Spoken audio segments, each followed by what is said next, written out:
নমস্কাৰ। জাম্পি পাণ্ডা টিভিলৈ আপোনালোক সকলোকে স্বাগতম জনাইছোঁ।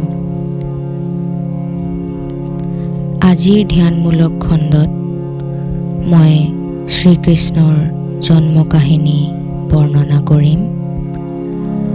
আশা কৰোঁ আপোনালোকে এই অডিঅ'বুকৰ খণ্ডটি শুনি দেহ আৰু মনত শান্তি স্থাপন কৰিবলৈ সক্ষম হয়।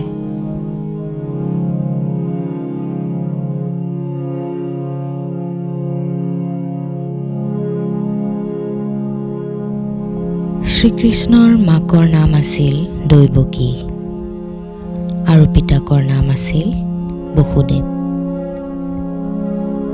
দৈৱকী আৰু বসুদেৱৰ বিয়াৰ পিছদিনা দৈৱকীৰ ককায়েক কংসই সুবৰ্ণৰ ৰথত তুলি দৈৱকীক বসুদেৱৰ ঘৰত থবলৈ আনিছিল।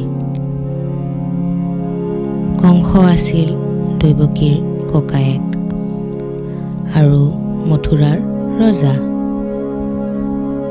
কংস বৰ অত্যাচাৰী ৰজা আছিল। ভনীয়েক দৈৱকী কংস ৰজাৰ বৰ মৰমৰ আছিল। সেয়েহে ৰজা কংসই নিজেই ভনীয়েক দৈৱকীক স্বামী গৃহলৈ অনা ৰথ চলাইছিল।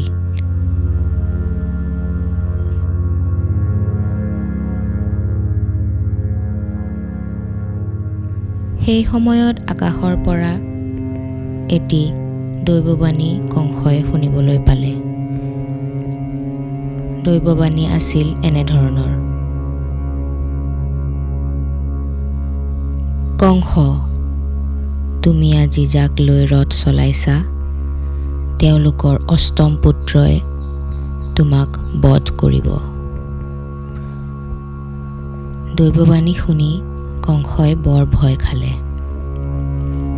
খঙত জ্বলি পকি ভনীয়েক দৈৱকী আৰু ভনী জোৱায়েক বসুদেৱক ৰথৰ ওপৰতে তৰোৱালেৰে কাটিব খুজিলে।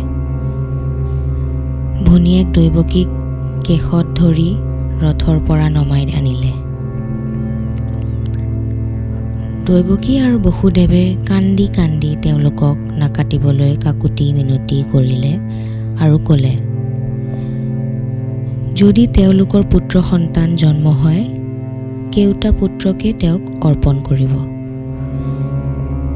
কংসই তেওঁলোকক নাকাটিলে, কিন্তু নিজ ৰাজ্য মথুৰালৈ নি কংসই লোহাৰ বন্দীশালত দুয়োকে হাত ভৰিয়ে শিকলি লগাই বন্দী কৰি থলে।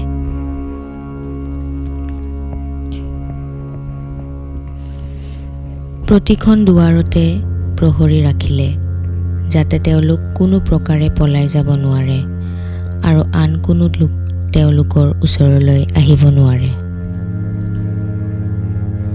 লাহে লাহে দৈৱকী বসুদেৱৰ বন্দীশালতে 6টাকৈ পুত্ৰ সন্তান জন্ম হ'ল। কিন্তু কংসই সন্তান জন্মৰ খবৰ পোৱাৰ লগে লগে আহি কেওটা সন্তান বধ কৰিলে। দৈৱকীয়ে কাকুতি মিনতি কৰিও সন্তানকেইটা বচাব নোৱাৰিলে। তাৰ পিছত সপ্তম গৰ্ভ হয়। এই সপ্তম গৰ্ভটি যোগমায়াই যোগৰ বলেৰে ৰোহিণীৰ গৰ্ভত স্থাপন কৰে। ৰোহিণীৰ গৰ্ভতেই বলোৰামৰ জন্ম হয়। কিছুদিনৰ পাছত অষ্টম পুত্ৰ কৃষ্ণৰ জন্ম হয়। এই অষ্টমজাত পুত্ৰকো কংসৰ ভয়ত গোকুলত লুকুৱাই থব লগা হৈছিল।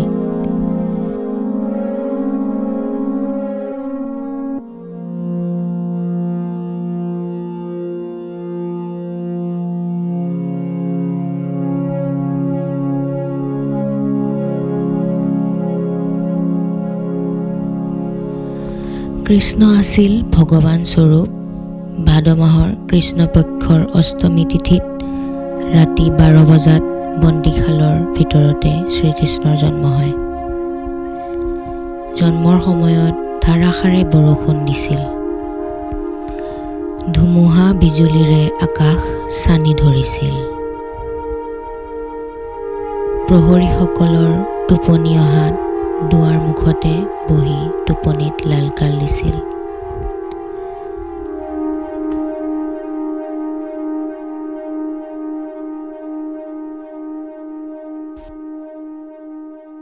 বসুদেৱে কংসই গম পোৱাৰ আগতেই কৃষ্ণক মৃত্যুৰ পৰা ৰক্ষা কৰিবৰ কাৰণে সেই বৰষুণৰ মাজতেই ঘোপমৰা অন্ধকাৰ ৰাতি কৃষ্ণক পলুৱাই নি যমুনা নদীৰ সিটোপাৰৰ গোকুলত থকা নন্দৰ ঘৰলৈ বুলি যাত্ৰা কৰিলে।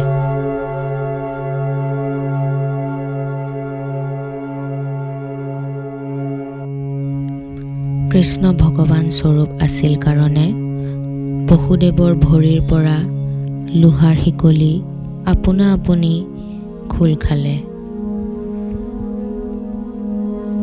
লোহাৰ দুৱাৰ নিজে নিজে মুকলি হ'ল।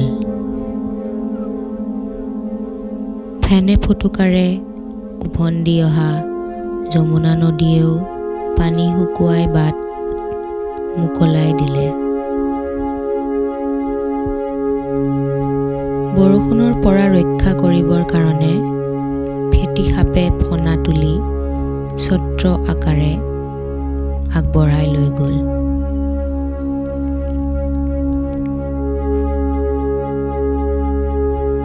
সেইদিনাই বৃন্দাবনত গোৱাল গোৱালী নন্দ যশোদাৰ এটি কন্যা সন্তান জন্ম হৈছিল।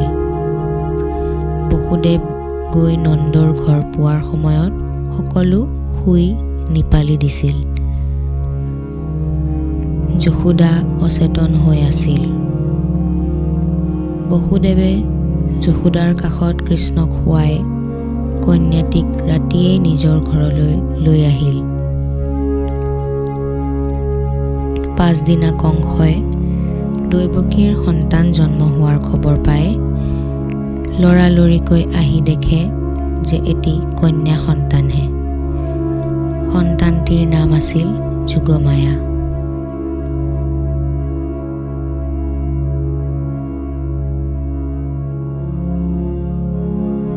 কংসই কন্যাটিক কোচত লৈ শিলত ঠেকেচি মাৰিব খোজোতেই যোগমায়াই চমৎকাৰ ৰূপ ধাৰণ কৰি আকাশৰ ওপৰলৈ উৰি গুচি গ'ল।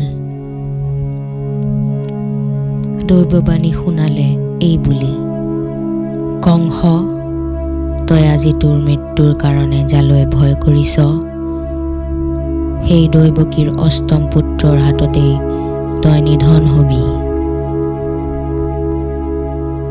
সেই দিন ধৰি কংসই ভয়তে সকলো ঠাইতে কেৱল কৃষ্ণকেই দেখিবলৈ পাইছিল। তাৰ পাছত কংসই মন্ত্ৰীসকলৰ লগত আলোচনাত বহি মথুৰাত যিমান শিশু জন্ম হৈছিল সকলো শিশুকে মায়া কৰি হত্যা কৰাৰ চিন্তা কৰিবলৈ ধৰিলে।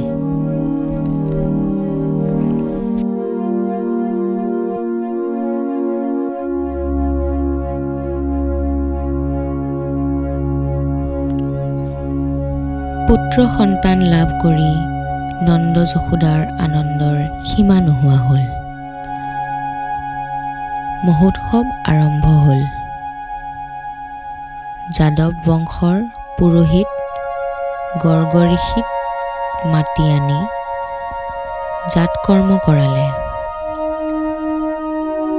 নৱজাতক পুত্ৰৰ নাম দিলে কৃষ্ণ। দবা শংখ বজাই মংগল ধ্বনি কৰি সকলোৱে সন্তানটিৰ মংগল কামনা কৰিলে। নন্দই ব্ৰাহ্মণসকলক গোদান বস্ত্ৰদান কৰি আশীৰ্বাদ বিচাৰিলে। গোৱাল গোৱালিনীসকল আনন্দত অধীৰ হৈ নিজৰ নিজৰ গৰুবোৰক তেল হালধি সানি গা ধুৱালে। গোপ গোপীসকলে নানা অলংকাৰ আৰু বস্ত্ৰ পিন্ধি নন্দৰ ঘৰলৈ গৈ শিশুটিক চিৰকাল জীয়াই থাকিবৰ কাৰণে আশীৰ্বাদ কৰিলে। শুভ উৰুলিৰ ধ্বনিৰে চৌদিশ ৰজনজনাই গ'ল। গোপীসকলে আনন্দত নাচি বাগি নানা খেল ধেমালি মহোৎসৱ আৰম্ভ কৰিলে। গোৱালসকলে ইজনে সিজনৰ গালৈ দধি, দুগ্ধ, ঘৃত, মধু দলিওৱা দলি কৰি আনন্দ কৰিলে। গোৱালসকলে বোকা ছটিওৱা খেল আৰম্ভ কৰালে। মুঠতে নন্দৰ ঘৰত মহোৎসৱ আনন্দই বিৰাজ কৰিলে। নন্দই বস্ত্ৰ অলংকাৰ দান কৰি গোপীসকলক সন্তুষ্ট কৰিলে। সেইদিনাৰ পৰা সমস্ত গোকুল কৃষ্ণৰ বাসস্থান হিচাপে 10 গুণে উজ্বলি উঠিল। কিন্তু কৃষ্ণৰ মামাক কংসই ভয়তে খাব শুব নোৱাৰা হ'ল। লাহে লাহে কৃষ্ণক বধ কৰি নিজক কেনেকৈ কৃষ্ণৰ হাতৰ পৰা ৰক্ষা কৰিব পাৰি তাক ৰাতিয়ে দিনে চিন্তা কৰিবলৈ ধৰিলে।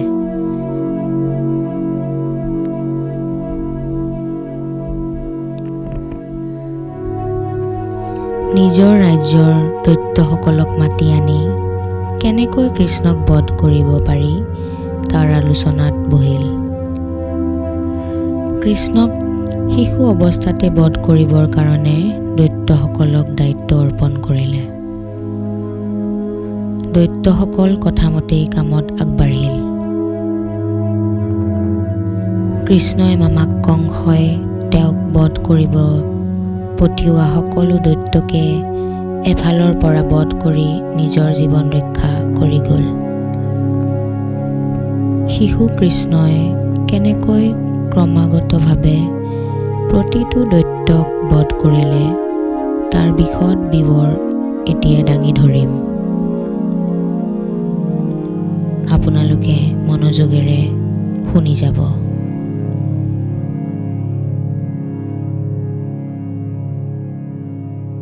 কৃষ্ণ আছিল বসুদেৱ আৰু দৈৱকীৰ অষ্টম পুত্ৰ।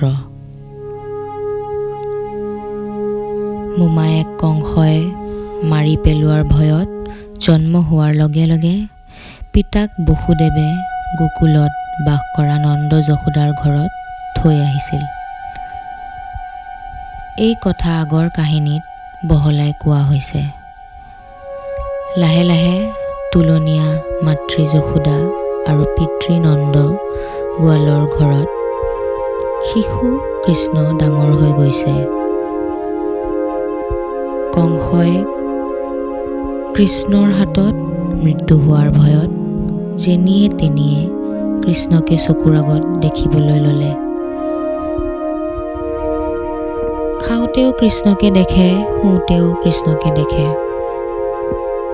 শেষত চিন্তা কৰি শিশু কৃষ্ণক ঘৰতে মৰাৰ বুদ্ধি পাঙি কংসৰ ৰাজ্যত যিমান শিশু আছে সকলোৰে মাজত কৃষ্ণক বিচাৰি উলিয়াবলৈ দূত পঠালে।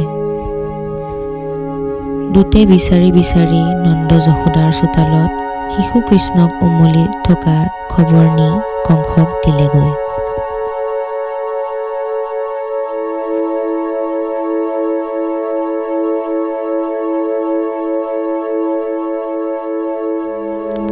কংসই কৃষ্ণক বধ কৰিবলৈ প্ৰথমতে পুতনা ৰাক্ষসীক পঠালে। ৰাক্ষসীৰ স্তনৰ গাখীৰত বিষ আছে। পুতনা ৰাক্ষসীৰ বিষযুক্ত গাখীৰ খাই কৃষ্ণ নিশ্চয় মৰিব বুলি কংসই ধৰি ল'লে। ৰাক্ষসী পুতনাই মায়া ৰূপ ধৰিব পাৰে।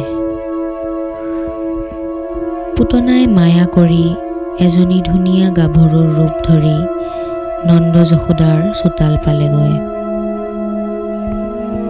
কৃষ্ণক চোতালত এখন খাটত শুৱাই মাক যশোদাই দধি মথি আছিল। ৰাক্ষসীজনীয়ে কৃষ্ণক আঠে বেঠে কোলাত লৈ স্তনপান কৰিবলৈ দিলে। কৃষ্ণ আছিল স্বয়ং ভগৱান। সকলোৰে অন্তৰৰ আৰু মনৰ ভাৱ বুজিব পাৰে। শিশু কৃষ্ণই গম পাইছিল যে তেওঁক মাৰিবলৈহে ৰাক্ষসীজনীয়ে সুন্দৰী গাভৰুৰ ভাও ধৰি আহিছে। কৃষ্ণই ৰাক্ষসীৰ কোলাত বহি স্তন চুহিবলৈ ধৰিলে।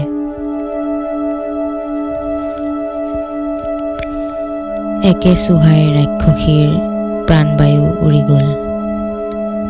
চোতালত পুতনাৰ মৃতদেহ ৰাক্ষসিনীৰ ৰূপত পৰি থাকিল।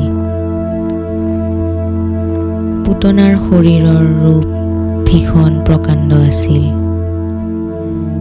তাই যেতিয়া মাটিত বাগৰি পৰিছিল, ভূমিকম্প হোৱা দি মাটি কঁপি উঠিছিল। যশোদা আৰু ৰোহিণীয়ে কৃষ্ণৰ মৃত্যু হোৱা বুলি ভাবি মূৰ্ছা গৈ মাটিত বাগৰি পৰিছিল।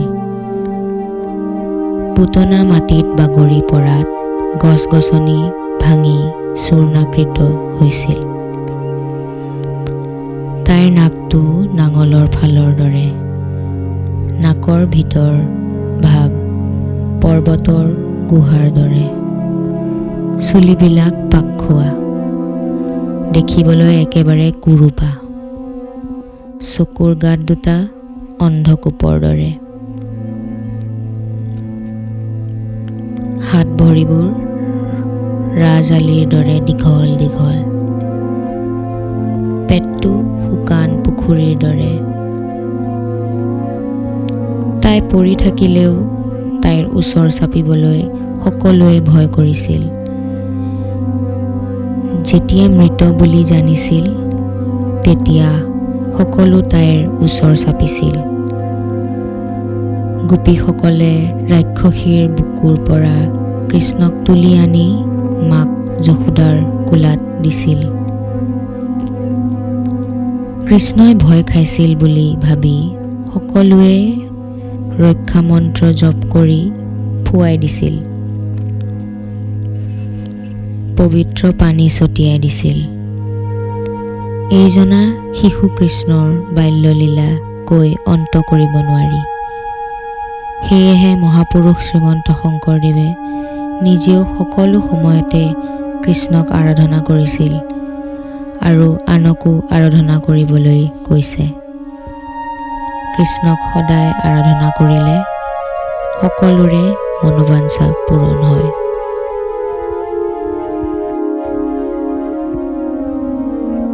যদি আপোনালোকে পৰৱৰ্তী খণ্ডটো শুনিবলৈ বিচাৰে, অনুগ্ৰহ কৰি ছাবস্ক্ৰাইব কৰিব আৰু আপোনাৰ বন্ধু-বান্ধৱী আৰু পৰিয়ালৰ সৈতে শ্বেয়াৰ কৰক। কমেণ্ট ছেকশ্যনত মোক জনাব এই খণ্ডটি শুনি আপোনালোকে কেনেকুৱা পালে। সোনকালে আকৌ লগ পাম। ধন্যবাদ।